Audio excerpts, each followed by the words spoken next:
모르겠습니다. 예수님이 왜 마리아와 마르다를 보고 눈물을 흘리셨을까요? 예수님은 마리아와 마르다에게 말씀하셨어요. 나를 믿는 자는 죽어도 살겠고 살아서 나를 믿는 자는 영원히 죽지 않는다고요. 그런데 죽었다 살아난 사람은 못 봤어요. 죽으면 끝이다라고 생각했어요. 그런데 심지어 당시에는 사람이 죽으면 적어도 3일 동안은 시신이 영원히 떠돌아다닌다고 여겼어요. 우리가 과거에 5일장을 했던 이유가 그겁니다. 지금은 3일장을 하죠. 그겁니다. 또 살아날 수 있다는 거예요. 물론 죽었다 살아난 사람이 있어요. 하루 만에 살아난 사람도 있고 이틀 만에 살아난 사람도 있어요. 아주 드문 일이긴 하지만 없는 건 아닙니다. 이스라엘 백성들도 영원히 방황하다가 제자리를 못 찾으면 다시 들어온다. 들어와서 이 사람이 살아난다. 그렇게 여겼던 시간이 3일입니다. 예수님께서 왜 4일을 지체하셨겠어요? 일부러요.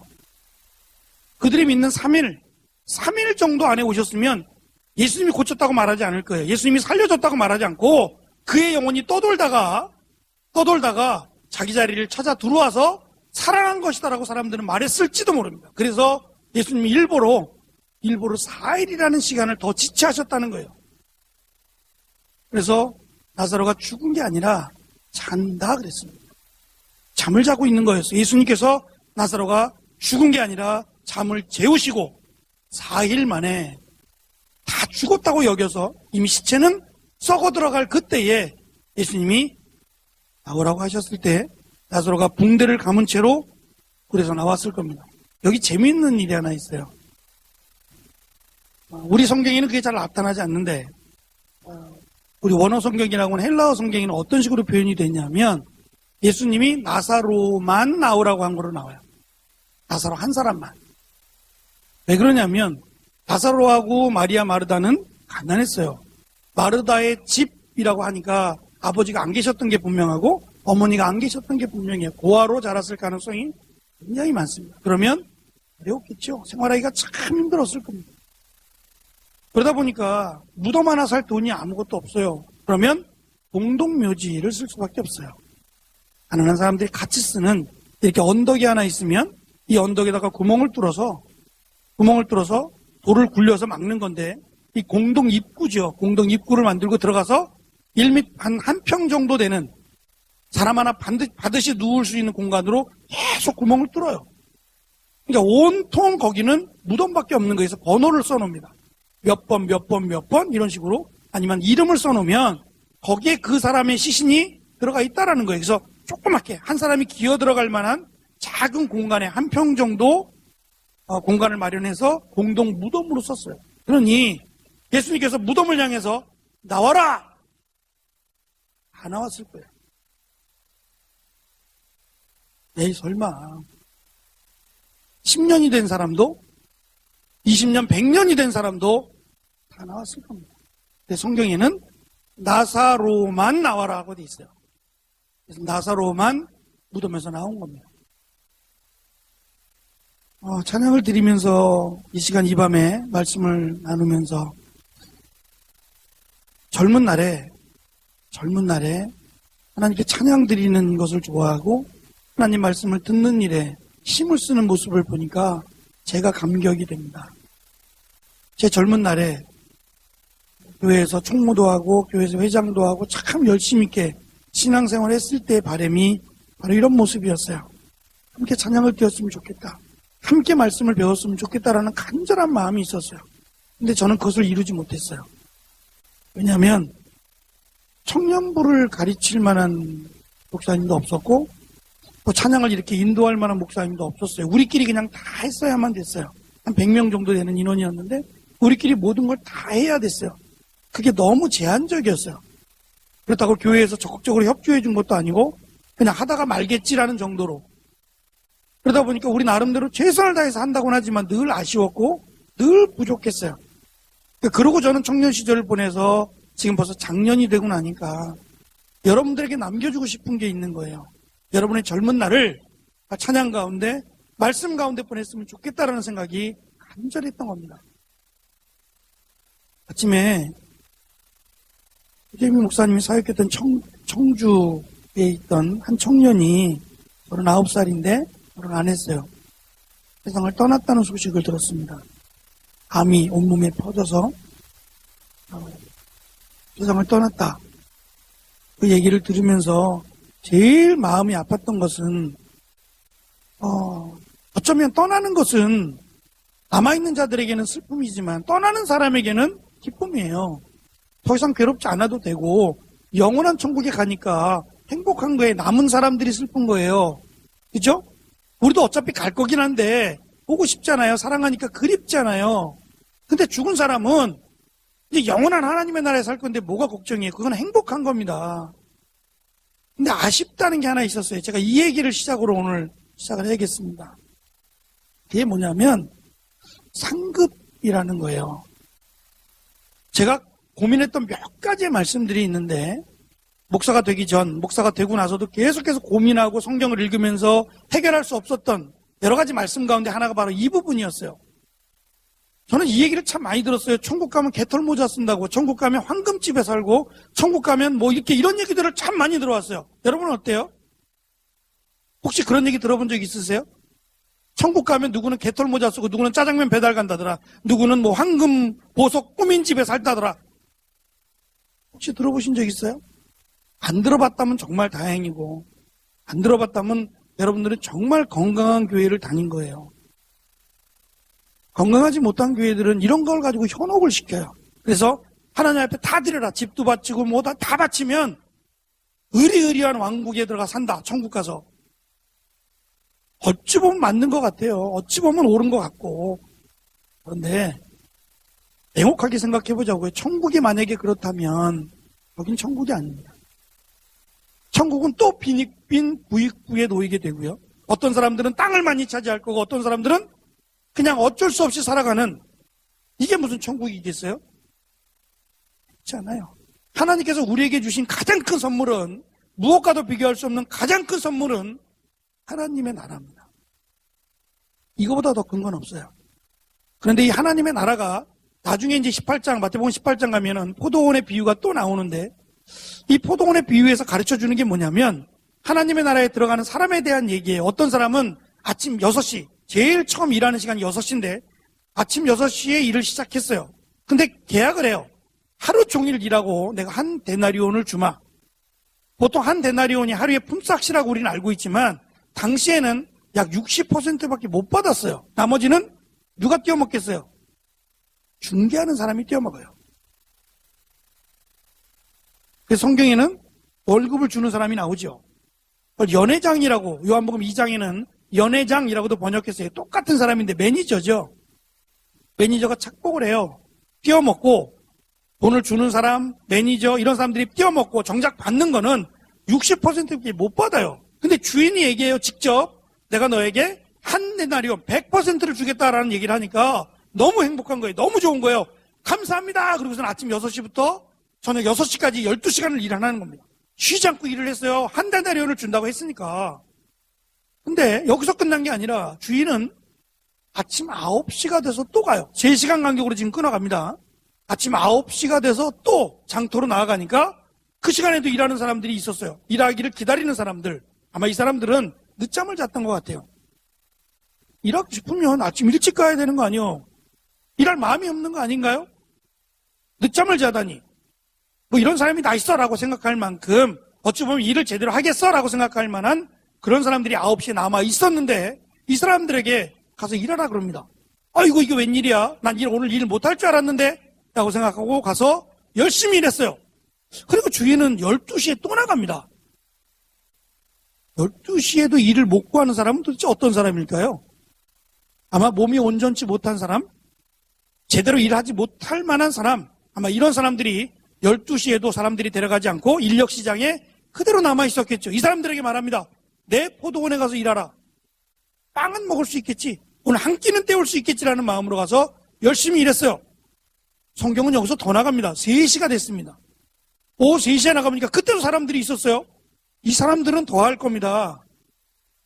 뭐 도통 일할 마음이 없다든지 오늘은 그냥 굶어야 되겠다라고 생각했던 그런 사람들에게도 일하라고 얘기합니다.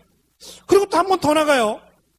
6시에 일이 마감이 되니까 1시간 전 5시에 나가서 그때 있는 사람들은 아마 일을 못할 사람 같아요. 그때까지도 사람들이 와서 일하라고 말할 사람이 아니라면 그때 남아있던 사람들은 일할 수 없는 병자이거나 구걸하는 사람 정도밖에는 보여지지 않아요. 근데 그들에게 말합니다. 가서 일하라고. 아마 그 사람들은 귀를 파고 다시 들어야 됐을 거예요. 무슨 말하는 거냐고. 정말 내가 일해도 되냐고. 일하라고 얘기합니다. 그리고 1시간 열심히 일했어요. 6시간 딱 되니까 이제 주인이 그 사람들이 일한 거에 대한 대가를 지불하려고 합니다. 근데 맨 처음에 왔던 사람부터 주는 게 아니라 맨 마지막에 왔던 사람부터 줘요. 그 사람들이 이제 주목이 되겠죠. 맨 마지막에 1시간 일한 사람 얼마를 줄까? 저 사람은 얼마 받을까? 아예 그냥 빵이나 한 덩이 던져주고 말 거야. 여러 가지 등등등 생각하고 있을 때에 주인은 한 데나리온을 줍니다. 누가 제일 놀랐을까요? 누가 제일 입이 떡하고 벌어졌을까요? 새벽 6시에 왔던 사람입니다. 1시간 일하고 한 데나리온이면 나는 12시간 일했으니까 12데나리온 받겠지. 물론 계약은 한 데나리온이었어요.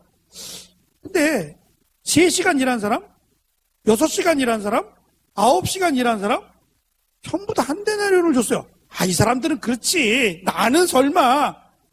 그리고 맨 마지막에 자기 차례가 되어서 줄을 서서 기대하는 마음으로 섰는데 주인은 한 데나리온을 주는 겁니다. 보통 때 같았으면 이건 굉장히 많은 거예요. 40%를 더 줬으니까 얼른 감사합니다 그래야 되는데 이번엔 그 말이 안 나와요. 잘못된 거 아닙니까? 1시간이라고 한 데나리온을 줬는데 12시간을 열심히 일한 사람에게 왜 한 데나리온을 줍니까? 라고 따져 물었어요. 주인이 뭐라 그러냐면 내가 다른 사람에게 더 준 거에 대해서 네가 왜 나에게 악하다고 하느냐? 나는 너에게 잘못한 것 없이 한 데나리온을 약속했으니까 한 데나리온을 줬고 다른 사람에게는 내가 더 주고 싶어서 더 준 거다라는 비유의 말씀이에요. 이게 하나님의 나라의 비유입니다. 무슨 말이냐면 하나님의 나라에 12시간 일하고 들어간 사람이나 1시간 빠듯이 그냥 어쩔 수 없는 은혜로 1시간 딸랑 일하고 들어간 사람이나 똑같다는 거예요. 천국은 그렇습니다. 왜요? 우리의 공로나 우리의 어떠한 능력이나 이런 것에 좌우되지 않아요. 천국은 오직 하나, 예수 그리스도를 믿음으로만 갑니다. 그래서 예수님 십자가에 달릴 때 강도가 둘이 있었는데 왼쪽 격 오른편에 이 두 강도는 아무것도 한 게 없어요. 지금까지 살아오면서 모든 죄란 죄는 다 졌어요. 그래서 사람들이 용서할 수 없다. 십자가에 매달자 그래서 십자가에 매달 정도로 극악한 죄를 졌어요. 근데 이 사람이 말합니다. 당신이 십자가에 달린 것을 보니까 억울하게 달린 것 같아. 우리를 생각하니까 당신이 왜 여기 달려야 되는지 모르겠는데 당신이 하나님의 나라에 갈 때 나를 좀 데려가 달라고 얘기합니다. 나를 불쌍히 여겨서 나도 하나님의 나라에 들어가게 해달라고 했을 때에 나와 함께 낙원에 이른다고 말했어요. 이 사람은 뭐 한 게 있어요? 아무것도 한 게 없어요. 근데 예수님을 믿었다는 것 하나만으로 갑니다. 천국은요, 예수를 믿으면 들어가면 그게 다입니다. 차별도 없고요. 천국에 들어가서 개털모자 쓰지 않습니다. 그게 무슨 의미가 있죠? 황금보석 꾸민 집? 그게 우리에게는 다이아몬드라고 하는 것이 귀하기 때문에 귀한 거지. 만약에 다이아몬드가 그냥 돌처럼 여겨진다면 이걸 가지고 귀하다고 여길 사람은 아무것도 없어요. 천국은 널린 게 다이아몬드인데 널린 게 황금보석인데 그까짓 게 뭐가 그렇게 중요하죠? 아무 탐심이 없어요. 죄가 없기 때문에 그냥 내가 하나님과 함께 있다는 것이 행복하고 무엇을 먹지 않아도 시간의 개념도 아무것도 없어요. 그냥 행복하고 감사한 것뿐이라는 거죠. 근데 거기에서 또 다른 차별이 있다? 그런 건 없습니다. 그러면 왜 성경에는 상급이란 말들이 자꾸 언급되어 나타나느냐? 이거를 말씀드려야 돼요. 제가 그 청년 이야기를 잠깐 들으면서 안타깝다. 좀 더 일찍 예수님을 만났더라면 이런 생각이 들었어요. 로마를 예를 들어볼게요. 로마는요, 아마 그런 영화도 많이 봤을 겁니다. 로마의 신하가 전쟁에 나갔어요. 이거는 로마를 위한 전쟁이고 왕을 위한 전쟁입니다. 그래서 황제를 위한 전쟁에 나갔다가 내가 거의 죽을 뻔한 위험에 처해버렸어요. 그럼 왕에게 달려가서 내가 당신을 위해서 전쟁을 하다가 이렇게 됐으니 하면서 왕에게 따지겠습니까? 아마 그런 거 못 봤을 거예요. 오히려 영광이라는 표현을 써요. 내가 황제를 위하여, 내가 로마를 위해서 내 목숨을 바칠 수 있는 것을 영광으로 여깁니다라고 말합니다. 그게 다예요. 그게 답니다. 무엇을 받는 거를 수치로 여겼어요. 내가 어떤 것을 일한 것에 대한 대가를 받는 것, 내가 전쟁에서 이겼기 때문에 여기에 대한 대가로 집을 받고 땅을 받는 것, 수치로 여겼어요. 그냥 영광입니다. 그냥 명예예요. 내가 황제를 위해서, 내가 나라를 위해서 몸 바쳤다는 것, 그것 자체로 좋은 거예요. 우리도 그럴 겁니다. 나라가 위급할 때 나라를 위해서 내가 목숨을 걸고 나라를 건지겠다는 것 하나만으로 우리는 행복한 거지, 그것 때문에 무엇을 받기 위해서 그렇지 않을 거라는 거예요. 상급이라는 것은 우리는 받는 거로 자꾸 생각을 해요. 그래서 내가 무엇을 받을까 다 받았어요. 이미 더 큰 것 받았다고요.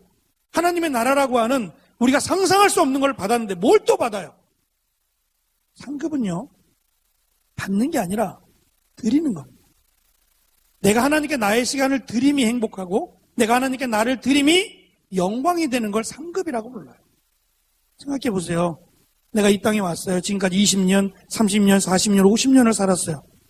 그러다 죽었어요. 이 땅에 왜 왔어요?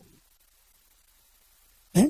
천국에서 볼 때 이 땅에 50년은 아무것도 아니에요. 눈 깜빡할 시간밖에 되지 않고, 성경에는 나그네와 같고 안개와 같다 그랬어요. 그렇게 금방 지나갈 시간 속에서 우린 뭐하고 살았어요? 물론 그래도 예수를 믿었으니까 하나님의 나라에 갔다. 그것도 감사해요. 그런데 우리가 이 땅에 살아 숨 쉬는 동안 한 게 뭐가 있냐고요?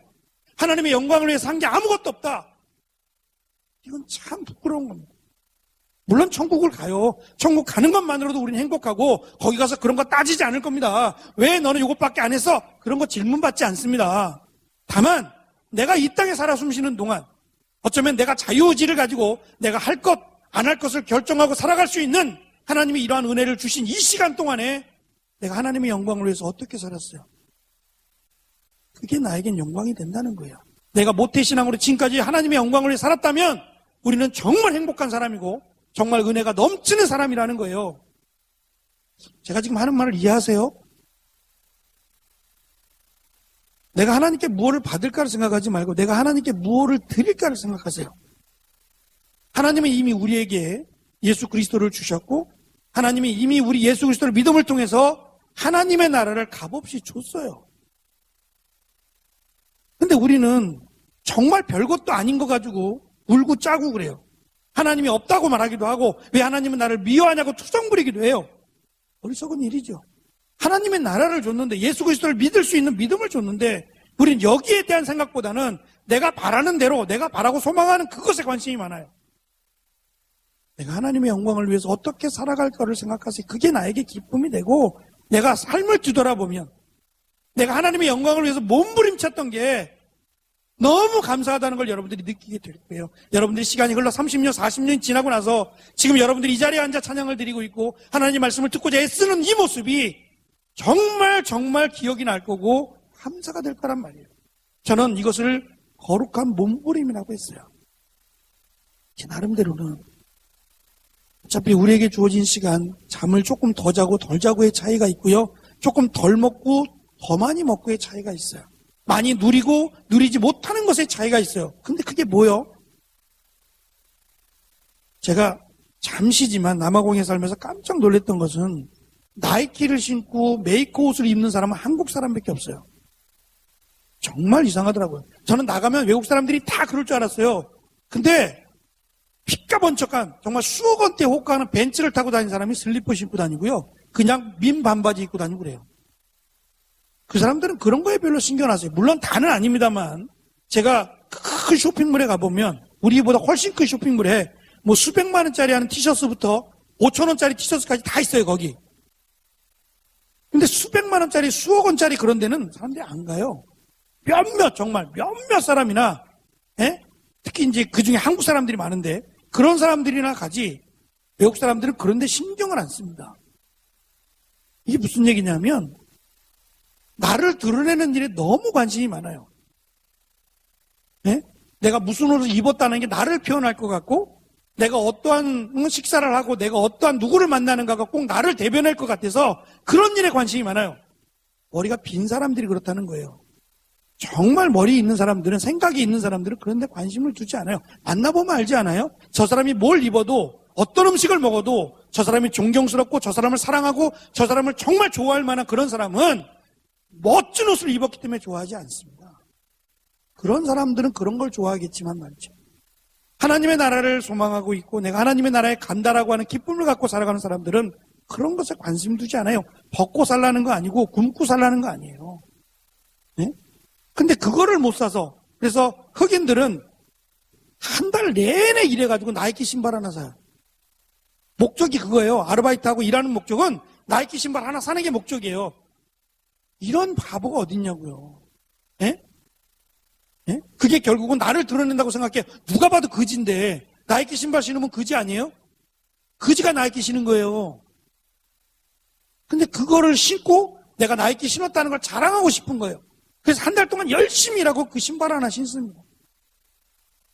우리는 살아가면서 이 땅에서 정말 하나님의 영광을 위해서 내가 어떻게 몸부림치며 살았는지 이게 나에게는 영광이 됩니다. 나 같은 자가, 나 같은 죄인이 감히 하나님의 일을 그리고 하나님의 영광을 위해서 내가 이렇게 몸부림치며 살고 있다. 이것이 정말 가슴 벅차도록 행복하고 너무너무 감사하지 않으십니까? 이게 상급이라는 말입니다. 바울은 내가 달려갈 상, 하나님의 나라를 받기 위해서 조금도 두려워하지 않았고 달려가는 이 길이 괴롭지 않았어요. 주를 위해서 당하는 고난이 기뻤다고 말을 합니다.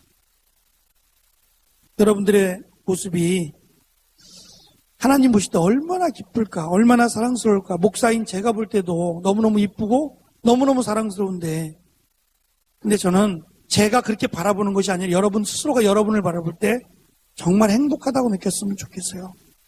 여러분들의 잔치가 됐으면 좋겠고 정말 여러분들의 그리고 여러분들 후배를 위해서 이 시간이 지속됐으면 좋겠다라는 바람이 있습니다. 오늘은 지난 시간에 이어서 4개의 비유를 더 말씀드리면 마태복음 13장에 나와 있는 7개의 비유를 정리하게 됩니다. 이 말씀을 드리기 전에 한 가지를 또 정리하고 들어가야 되는데 이게 뭐냐면 열매라는 거예요. 100배, 60배, 30배. 3번 나왔죠? 그럼 100배는 뭐고 60배는 뭐고 30배는 뭘까? 이거를 많은 분들은 축복이라고 생각해요. 저는 축복이 틀렸다고 말하고 싶지 않은데 마치 내가 받는 축복이라고 생각해요. 받는 축복. 그래서 100배의 축복을 이렇게 기도하시는 분들이 굉장히 많아요. 무슨 얘기만 나오면 저 집사님에게, 저 장로님에게, 저 권사님에게는 100배의 축복을 더해 주시고 100배가 뭔지는 알고 하는 얘기예요. 네? 그럼 60배는 안 되는 거지. 양이 안 차요. 30배는 안 돼요. 그거는. 그래서 우리는 100이 좋아. 100점이 좋고 100이 좋으니까 그냥 다 제껴놓고 100배의 축복만 얘기하는 거죠. 알고는 하는 얘기인지 모르겠지만 이 열매가 뭘까? 열매라는 단어가 참 많이 나오는데요. 열매가 다 똑같은 의미는 두지 않아요. 누가복음에서는 회개에 합당한 열매라고 설명을 했어요. 마태복음에서 강조하는 열매가 뭘까? 이것을 설명하기 위해서는 조금 참고해야 될 부분이 있는데요. 혹시 성경책을 보고 싶은 분들은 저 뒤에 빛이 된 성경책이 있어요. 그냥 이렇게 그냥 머릿속에 성경이 다 들어있으면 상관없는데 그게 아니라면 찾아보는 게 도움이 될 것 같아요. 마태복음 25장에도 3개의 비유가 나와요. 성경을 아시는 분들은 라고 하시면 되고 모르시는 분들은 찾아보면 돼요. 마태복음 25장에는 3개의 비유가 나란히 나와요. 첫째는 열처녀의 비유예요. 두 번째는 달란트의 비유고 세 번째는 양과 염소의 비유예요. 그런데 마태복음 25장에 공통적으로 나오는 특징이 있어요. 이게 뭐냐면 시간에 대한 거예요. 시간. 예를 들면 열처녀의 비유는 신랑이 올 때를 기다리고 신랑이 왔을 때 어떠한 일이 이루어져요. 달란트의 비유는 주인이 달란트를 맡기고 다시 돌아왔을 때 그때 사건이에요. 마지막 세 번째는 양과 염소의 비유는 아예 성경에 써 있어요. 인자가 다시 올 때 이렇게 써 있어요. 인자가 다시 올 때 의인이 누군지를 보겠다 이렇게 설명해 보셨어요. 양과 염소를 비교할 때 누가 의인인지를 그래서 의인은 양, 악인은 염소 이런 식으로 설명하겠다는 거예요. 양과 염소는 우리는 잘 이해가 안 되지만 유대인들은 그 얘기만 딱 들으면 뭔 말인지 알아요. 양을 의인이라고 설명했던 이유는 양은 바보예요. 정말 바보입니다. 그래서 후각만 조금 민감해요. 앞도 잘 못 봐요. 그래서 목자가 양들을 인도할 때 세 부분으로 인도를 해요. 맨 앞에서 인도하고, 양들이 어느 정도 가면 중간에서 인도하고, 양들이 풀을 먹고 있으면 뒤에서 봐요. 이렇게까지 양을 돌보지 않으면 양은 속수무책이에요. 그냥 공격력은 제로죠. 쓰러지면 못 일어나요, 잘. 다리가 짧잖아요. 그러니까 이건 식용이야, 그냥. 식용이에요. 잡아먹히는 짐승이지, 이건 어떠한 것을 쓸만한 용도, 털 벗겨서 털 입는 거 정도지요. 별로 그렇게 먹는 것 이외에는 별로 사용이 안 되는 짐승인데요.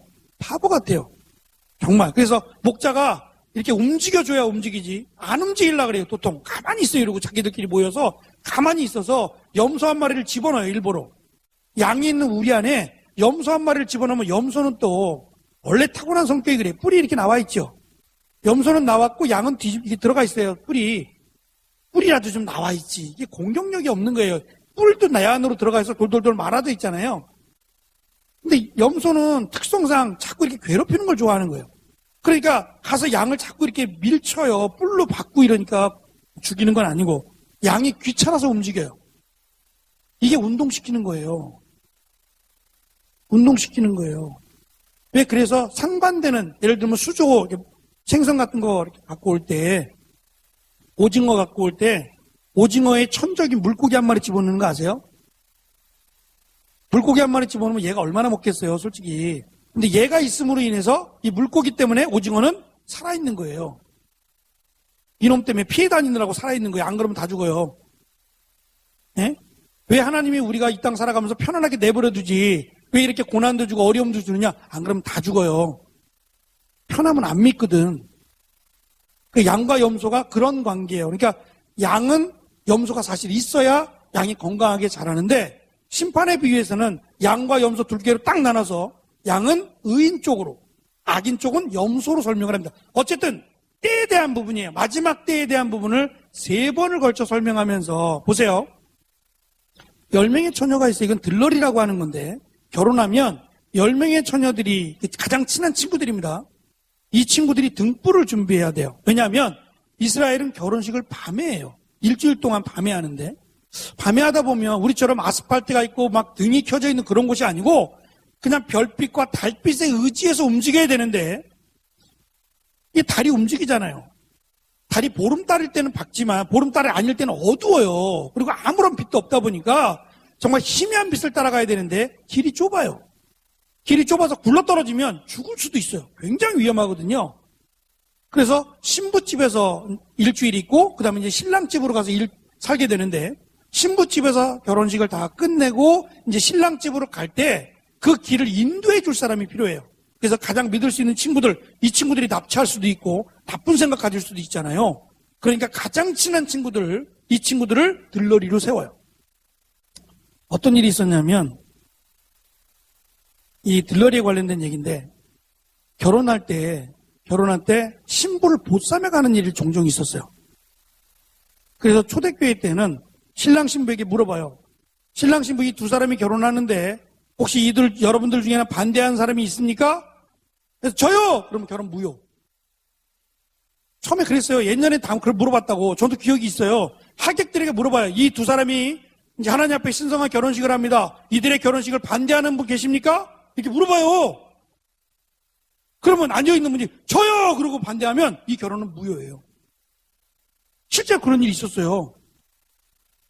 왜냐하면 저 여자를 너무 사랑하는데 결혼하면 끝이잖아요. 그러니까 결혼 못하게 하기 위해서 이 여자가 내 아기를 낳고선 여기 가서 또 결혼하려고 그런다고 이렇게 거짓말하는 사람도 있고, 그래갖고 안 물어봐요. 이제는 안 물어보죠. 하객들에게 이 두 사람이 결혼하는데 반대하는 분이 있습니까? 안 물어보잖아요. 이거 물어보면 큰일 나니까 안 물어보죠. 과거에는 다 물어봤어요. 심지어는 신부를 이렇게 보쌈해 가는 일이 있어서 신부와 똑같은 옷을 입고, 아마 영화 같은 데 보면 그런 고전 영화는 그런 게 있을 거예요. 신부와 똑같은 옷을 입고 신부의 들러리들이 신부랑 같이 자.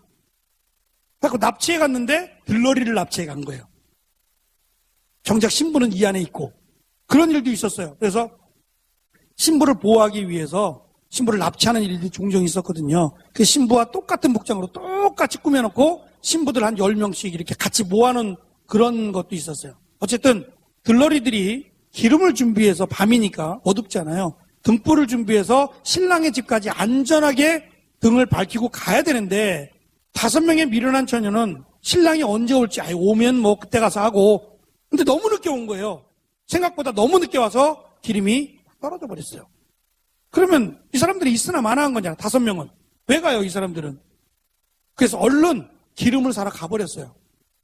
그 사이에 신랑은 5명과 함께 신랑의 집으로 들어가 버리고 문을 닫아버린다는 거예요. 그럼 여기서 기름이 뭐죠? 어떤 분들은 기름만 나오면 성령이래. 성경에서 기름과 성령을 연결한 곳은 한 번밖에 없어요. 딱 한 번. 근데 기름만 나오면 무조건 성령이에요. 성령이 기름지거든. 성령이 미끌미끌하고. 그래요? 아니에요. 성령을 기름으로 연결한 곳은 딱 한 번밖에 없어요. 여기서의 기름은 기름이 없으면 못 들어간다잖아요. 그럼 이 기름이 뭐겠어요?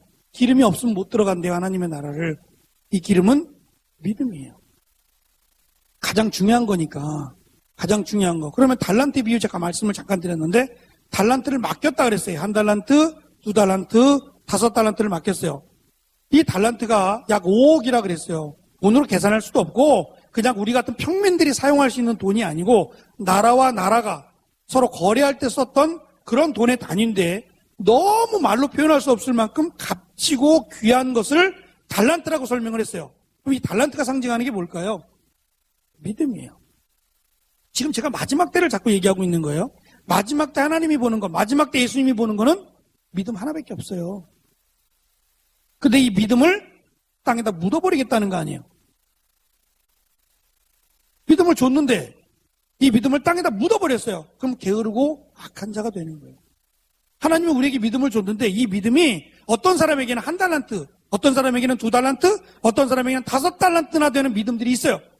그러면 믿음대로 하면 돼요. 예? 다 똑같지 않다고 믿음이. 그러지 않겠어요? 어떤 사람은 이만한 일도 하고 어떤 사람들이 이만한 일도 해요. 그것 갖고 예수님 따진 적이 한 번도 없어요. 그리고 이들도 왜 나는 하나야? 저 사람은 2개인데? 이런 말 하지 않지요. 믿음은 똑같지가 않아요. 단지 믿음은 있다 없다만 있어요. 이제 겨자씨 나올 텐데 있다 없다만 있는 겁니다. 그러니까 믿음이 적을 수도 있어요. 여기에 나온 1달란트, 2달란트, 5달란트 다를 수도 있는 것처럼 다를 수가 있어요. 믿음은. 근데 믿음은 있느냐 없느냐의 차이지 믿음이 적다는 건 없어요. 믿음을 줬으면 이 믿음으로 하나님의 일을 감당하면 역사가 나타난다는 거거든요. 그러면 양과 염소의 비유에서도 마찬가지예요. 지금 달란트, 열처녀, 달란트, 양과 염소 3개의 비유가 나왔고 이 3개의 비유가 마지막 때에 나타날 비유예요. 그래서 끝쪽에 가 있는 이유가 심판에 대한 얘기이기 때문에 뒤로 가 있는 거예요. 24장에는 마지막 때가 언제입니까? 라고 제자들이 물어봤어요. 그죠? 그리고 25장은 그 마지막 때에 대한 비유를 3번에 걸쳐서 하신 거예요. 어쨌든 지금 믿음을 강조하고 있는데 맨 마지막 결정적인 내용에서 양과 염소를 설명하면서 의인이라는 말을 쓰고 이 믿음이 있는 사람이 의인이 되는 건데 의인은 이라고 하면서 설명을 해요. 믿는다는 것은요, 믿는다 해서 끝나지 않습니다. 제가 그 말씀 드렸잖아요. 설교 때도. 사랑한다. 그럼 어떻게 돼요? 아, 사랑해? 끝이에요? 사랑하면 뭐가 있어야 되는 거 아니에요? 여러분 말 잘하잖아. 사랑하면 어떻게 돼? 사랑을 안 해봤어? 사랑하면 보고 싶지요. 저도 집사람하고 사랑할 때 지금은 조금 사랑 안 한다는 게 아니에요. 방식이 바뀐 거예요. 사랑할 때 전화를 하면 전화요금이 왜 이렇게 많이 나는지 몰라요. 그때는 핸드폰이 없었던 시대니까 가정전화기잖아요. 070도 아니에요. 이거는 02 전화번호였잖아요. 다 몇만 원씩 나오는 거예요. 전화가. 근데 이거를 길게 하면 왜 하루 종일 우리 집은 통화 중이야? 막 이러거든요. 그러니까 없을 때 하는 거예요. 밤에 하고. 근데 왜 이렇게 할 말이 많어? 미주알, 고주알, 뭐 라면 끓여 먹었던 것부터 시작해가지고 막 별거 아닌 거 가지고도 2시간, 3시간 하고 더 하고 싶었죠?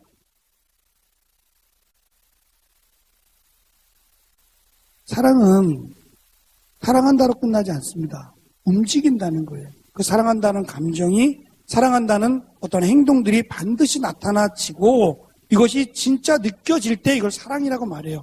믿음이라는 것은 믿는다로 끝나지 않는다는 거예요. 반드시 사랑이라는 것이 동반이 된다는 게 양과 염소에 나와요. 내가 믿어요. 예수님을 믿으면 어떻게 돼요? 예수님의 마음을 갖게 돼요. 예수님을 믿으니까 예수님 닮고 싶고 예수님처럼 살고 싶고 예수님을 너무너무 사랑하게 되면 하나님을 사랑하면 이웃을 사랑하게 되거든요. 그러면 나보다 못한 사람도 긍휼히 여기는 마음이 생기고 배고픈 자에게 내가 무언가도 막 주고 싶고 이런 마음들이 당연하다는 거예요. 그래서 믿음, 소망, 사랑 이 세 가지는 같이 있어요. 같이 있죠? 하나란 얘기예요. 그 중에 제일이 사랑이라는 것은 고린도 교회의 특수한 상황을 설명한 거고 믿음과 소망과 사랑은 하나입니다. 그러니까 믿음이 있다는 것은 사랑이 나타난다는 거고 소망을 갖고 있다는 거예요. 그러니까 한 가지인데 이 한 가지를 믿는다라고 설명하면 너무 밋밋하잖아요.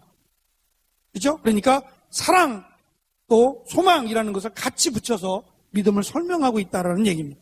결국 30배, 60배, 100배, 100배, 60배, 30배도 3번 강조한 건데 똑같은 얘기예요. 여기서의 열매는 믿음입니다. 그럼 예수 그리스도를 믿으면 믿음이 생기죠. 믿음이 생기죠. 그러니까 결국은 우리에게 믿음이 있다면 예수 그리스도를 믿으면 우리에게 열매가 맺는 당연스럽게 열매가 맺는데 100배 맺을 수도 있고 60배 맺을 수도 있고 30배 맺을 수도 있다. 0은 없어요. 마치 1달란트, 2달란트, 5달란트. 그럼 1달란트가 열심히 일을 했으면 1달란트만큼 벌지 않았겠어요? 그러니까 믿음이 있다는 것은 내가 하나의 믿음이면 하나의 믿음에 대한 역사가 있어요. 10개가 나타나지는 않는다는 거죠. 예? 100배의 열매는 결국 100이라는 숫자를 갖고 있기 때문에 100배의 열매가 나타나는 거예요. 그만한 믿음이 있기 때문에. 그래서 성경에는 이만한 믿음을 만난 적이 없다라고 한 부분이 몇 번 나와요. 이게 최상급인데 so graced라는 말을 썼어요. 무엇과도 바꿀 수 없는 비교도 안 되는 믿음. 이게 제자들이 없던 거예요. 제자들은 오히려 반대로 믿음이 적은 자들아 어찌하여 염려하느냐? 왜 의심하느냐? 왜 두려워하느냐? 믿음이 없다는 얘기예요. 믿음이 적다라는 그 단어가 믿음이 없다는 겁니다. 근데 우리 여자는 내 딸을 고쳐주세요. 귀신 들렸는데 하고 예수님을 잡고 떨어지는 부스러기도 먹으면 내 딸이 살겠습니다. 이건 나중에 제가 설명할게요. 이 부스러기를 먹으면 내 딸이 살겠습니다라고 말했던 이 여자에게 내 믿음이 크다 그랬어요. 그러면 그만한 역사가 나타나는 겁니다. 그걸 100이라고 봤을 때 100도, 60도, 30도 다 마음에 드시는 거예요. 내가 100이 아니어도 그 문제가 없다는 거예요. 중요한 거는 하나님이 나에게 맡겨주신 믿음, 이 믿음은 사용해야 된다는 거예요. 왜요?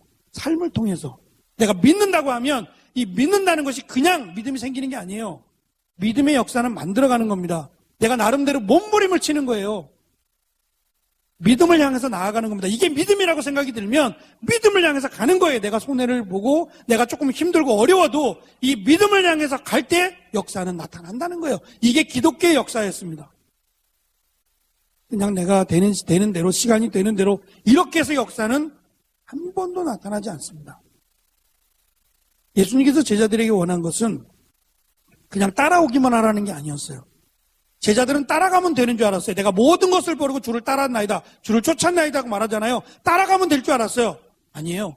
예수님께서 원하시는 것은 단순히 따라가는 게 아니라 내 목숨을 거는 거예요.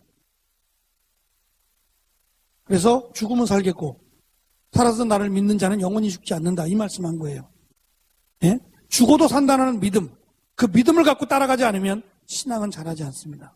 신앙은 없어요. 여러분들이 앞으로 이제 살아갈 날들이 많은데 그 살아갈 날 동안 여러분들의 믿음은 정말 목숨까지는 내놓는 믿음이 됐으면 좋겠어요. 여러분들에게 목사가 되라는 것도 아니고 여러분들에게 선교사가 되라는 것도 아니에요. 선교사가 아니어도 목사가 아니어도 상관없어요. 정말 내 목숨까지도 주님께 드릴 수 있어요? 그러면 그러한 삶을 살 수 있습니다. 그걸 손해라고 생각하지 않을 거예요. 오히려 나에게 이런 것을 주심으로 인해서 내가 기뻐하고 감사할 수 있어요. 제가 청년들에게 꼭 하고 싶은 얘기가 있어요. 주일학교 봉사, 성가대 봉사 이런 봉사를 하는 분들이 꽤 많아요. 만약에 2개 할 거면 교사, 찬양대 2개 할 거면 2배로 열심을 내세요. 2배로 기도하고 2배로 몸부림을 치세요.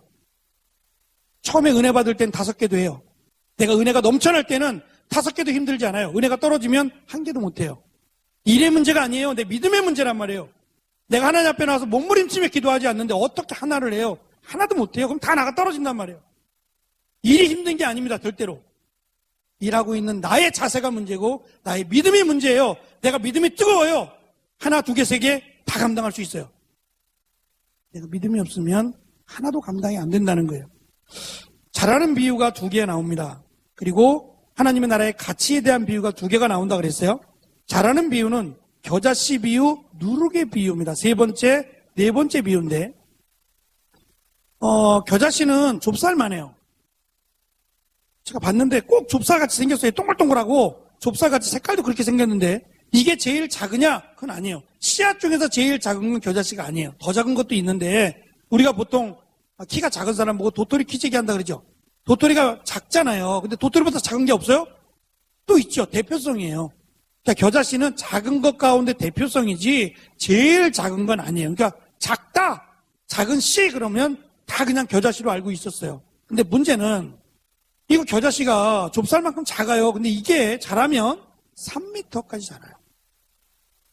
3m까지. 그냥 풀이 아니라 나무처럼 자라요. 뿌려진 씨앗에 비유해서 길가에 떨어진 씨가 떨어지자마자 누가 와서 채갔어요. 길가는 오픈됐다 그랬는데 씨앗이 길가에 떨어졌어요. 열매가, 그러니까 뿌리가 내리기 전에 누가 와서 채가버렸어요. 뭐죠? 새요, 새. 새가 와서 채가버렸어요. 그럼 이 새는 좋은 거예요, 나쁜 거예요? 나쁜 거죠. 말씀이 뿌리를 내리지 못하도록 새가 방해를 한 거잖아요. 말씀을 채가 먹어버린 거거든요. 근데 이 겨자씨 비유에서 또 나와요. 이 겨자씨 비유는 다니엘서 4장 24절을 인용했는데요. 그 잎사귀는 아름답고 그 열매는 많아서 만민의 먹을 것이 될 만하고 들짐승은 그 아래에 살며 공중에 나는 새는 그 가지에 깃들었나이다. 이게 이제 다니엘의 예언 가운데 있는 건데 마지막 때 하나님의 나라에 대한 비유예요. 비유의 말씀인데 이것을 다시 인용해서 하나님의 나라가 시작됐다라는 걸 설명하는 거예요. 예수님이 오셨어요? 그럼 이제 하나님의 나라가 시작된 거죠. 하나님의 나라가 시작된 거예요. 참. 제가 중국에 가서 이렇게 강의해요. 이렇게 강의하는데 아침 8시부터 저녁 9시까지예요. 밥 안 먹고 계속 이렇게. 저랑 같이 갈래요? 중국? 힘들어요. 이렇게 서서 하거든요. 마이크도 없어요. 그냥 목으로 해야 돼요.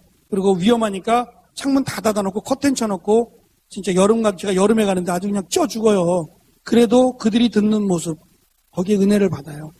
내가 살아있음에 감사하고 그래서 저는 가요. 요거를 또 설명드려야 되는데 제가 드릴 말씀이 많다 보니까 이렇게 자꾸 시간이 그런데 요거만 하나 더 말씀을 드릴게요. 시간은 다 됐는데 다음 주에 3, 4번 다시 해야 될 것 같아요. 어저께 지난주에 말씀드렸던 건데 못하면 잊어버릴 것 같아서 그래요. 하나님의 나라에 대한 부분이에요. 2000년 전 또는 4000년 전에 죽었던 사람들은 어디가 있을까요? 하나님의 나라가 이미 만들어졌어요? 그건 아니죠. 하나님의 나라가 만들어졌다는 얘기는 지옥이 만들어졌다는 얘기예요. 그럼 먼저 죽었던 사람들은 천국 가 있거나 지옥 가 있다는 얘기예요? 아니에요. 아직 완성된 하나님의 나라는 없어요. 완성된 지옥은 없어요. 그럼 왜 그런 얘기를 성경에서 쓰고 있을까? 지옥에 갔다는 식으로, 천국에 갔다는 식으로 설명하고 있을까? 이게 이제 헬라어의 특별한 용법이에요. 영어에는 미래, 과거, 완료 시제가 있죠. 근데 헬라어에는 미완료라는 시제가 있어요. 이거는 완료가 되지 않았어요. 미래 시제인데 완료가 될 것으로 설명하는 거예요. 이건 예수님 말씀이에요. 반드시 이루어질 때는 미완료 시제라는 걸 써요. 그러니까 하나님의 나라에 간다라고 썼을 때는 미래인데 미완료가 돼요. 그럼 반드시 간다는 얘기예요. 지옥도 간다. 아직 안 갔어요. 근데 반드시 갈 거란 얘기예요. 이걸 미완료 시제를 씁니다. 무슨 말이냐면 이거를 이해를 못하니까 연옥을 만들어내고 또 내가 돌아가신 부모님이 지옥 가 있는 것 같은데 부모를 위해서 열심히 봉사하고 헌금도 하고 막 이러면 한 단계 올라가서 다시 천국을 이렇게 들여다볼 수 있는 정도? 그리고 내가 조금 더 열심을 내면 천국에 들어간다. 말장난하고 있죠. 천국이 그래요. 이미 죽으면 결정이 납니다. 우리가 살아있을 때 믿음이지 죽은 다음에 믿음은 의미 없어요. 죽은 다음에 백날 믿어봤자 아무런 의미가 없어요. 살아있을 때인데 그러면 우리보다 먼저 죽었던 사람들은 어떻게 될까요? 아니 내가 지금 죽었어요. 지금 죽으면 하나님의 나라가 딱 시작된 건 아니잖아요. 예수님이 오셔야 시작되는 거예요. 완성되는 거는 예수님이 오시면 바로 그냥 하나님의 나라 그리고 지옥이 딱 만들어집니다. 그럼 딱 결정이 나는데 아직까지는 완성된 건 아니에요. 하나님의 나라의 모형이 지금 이 땅인 거고 하나님의 나라의 가운데 우리는 살고 있는 거예요. 물론 이 가운데 완전한 하나님의 나라는 아니에요. 믿지 않는 사람들도 있으니까. 여기에 대한 답은 하나님은 우리가 세상을 떠나면요 시간과 공간이 없어져요. 마치 예수님께서 부활하고 나서 갑자기 제자들에게 나타나셨죠. 문이 있었어요. 근데 문을 뚫고 나타나셔서 제자들에게 손을 내밀며 만져봐라. 내 옆구리에 손도 넣어보고 확인해 보라고 하시고 갑자기 또 사라져요. 우리는 상상할 수 없지만 시간이나 공간의 개념이 없어집니다. 우리가 세상을 떠나면 영혼이 되면 지금 육신에 머물고 있기 때문에 그런 거예요. 영혼이 되면 우리는 인간이 아니기 때문에 시간, 공간의 개념이 없어져요. 단지 이 공간과 시간의 개념이 없다는 것이 완전히 없는 건 아니에요. 다만 컨트롤 하시는 분, 하나님에 의해서 시간과 시간의 개념들이 형성이 돼요. 예를 들면 하루가 1000년이 되고 1000년이 하루가 돼요. 그냥 하나님의 시간 속에 들어가는 거예요. 이 땅에서는 24시간이라는 틀이 딱 정해져 있어서 24시간이 딱 지나면 하루가 되고 그렇게 되잖아요. 근데 우리가 세상을 떠나거나 생명이 끊어지면 그런 통제가 없어요. 시간이 없다는 얘기예요. 단지 하나님의 시간 속으로 들어가게 되는데 그러면 먼저 죽었던 2000년에 죽었던 사람도 하나님의 나라로 가고 있는 거예요. 우리도 하나님의 나라로 가고 있어요. 근데 이 속도가 나는 지금 가지만 2000년 전에 왔던 사람이랑 똑같이 가요. 이해가 되세요? 들어갈 땐 같이 들어간다고. 전부 다. 2000년 전에 죽은 사람이나 1000년 전에 죽은 사람이나 어제 죽은 사람이나 같이 들어간다고요. 그래서 천국 간다라고 자꾸 설명하는 거예요. 근데 가고 있는 거를 간다고 설명하는 거예요. 왜냐하면 가는 것이 천국 들어가는 거하고 똑같으니까 여정이 바뀌지 않아요. 내가 천국을 향해서 가고 있다면 내가 죽었어요. 천국을 향해서 가고 있다면 이것이 어떠한 경우에 의해서 바뀌거나 그러지 않아요. 지옥 가고 있다. 바뀌지 않는단 말이에요. 그러니까 천국 가고 있다는 것이 천국 들어간 거고 지옥 가고 있다는 것이 지옥 들어가는 거예요. 그래서 앞에 믿었던 사람도 또 예수님이 오시기 전까지 모든 사람은 언제 죽어도 같이 가요. 네? 제가 말씀드렸잖아요. 2000년이라는 시간 그냥 없애버린다고. 쭉 간다고 그냥. 한 번에 쭉 땡겨 온다고요. 그래서 예수님 오시기 전까지 모든 사람들은 그때 딱 예수님이 하나님의 나라가 완성됐을 때는 같이 싹 들어갑니다. 지옥도 마찬가지고. 그래서 그 2000년 전에 죽은 사람도 천국인가 마찬가지예요. 근데 그 시간이 없다 보니까 2000년이 아니고 그 사람들에게는 1초가 될 수도 있는 거예요. 4000년이 아니라 1초가 될 수도 있는 거예요. 자기들이 죽은 건 4000년 전인데 우리랑 만나서 들어갈 때는 그냥 개념이 없이 시간적 개념 없이 같이 들어간다는 거예요. 천국 가면 아브라함을 만나서 아브라함 보면 다 알아요. 다 알아요. 안 만났으면 좋겠다는 사람도 있을 수 있을지 모르겠어요. 그 사람은 좀 천국에서 안 만났으면 좋겠어.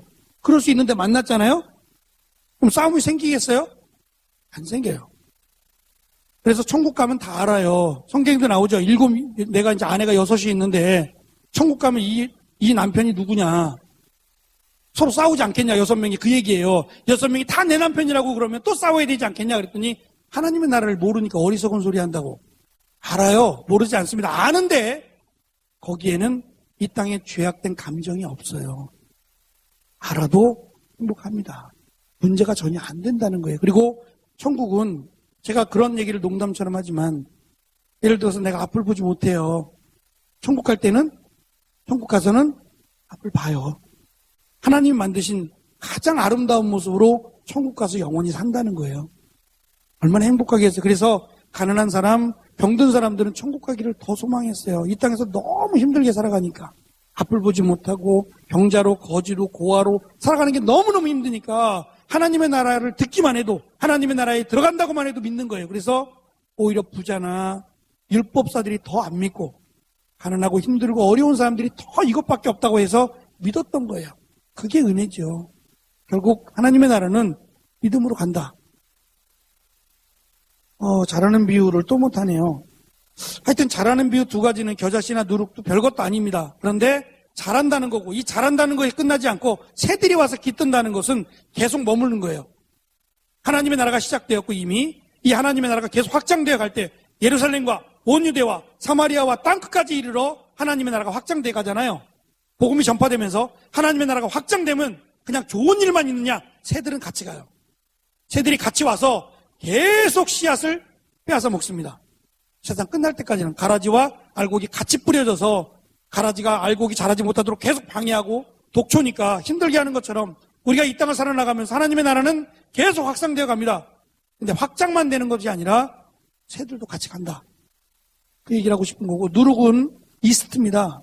이 얘기는 조금 더 드려야 돼요. 왜냐하면 그냥 단순히 누룩 이스트를 넣어가지고 빵이 부드럽게 되고 빵이 연하게만 된다는 게 아니라 이것을 알면 무슨 일이 벌어지냐면 사도행전에 나타난 오순절이요. 왜 오순절에 성령이 왔는지를 설명 들어야 돼요. 이게 여의도 순복음교회에서는 잘못 얘기해가지고 이게 오순절파라 그러잖아요. 그 사람들 성경을 모르는 거예요. 왜 성령이 오순절에 왔는지를 몰라요. 그러니까 오순절 그럼 무슨 성령파야 그냥.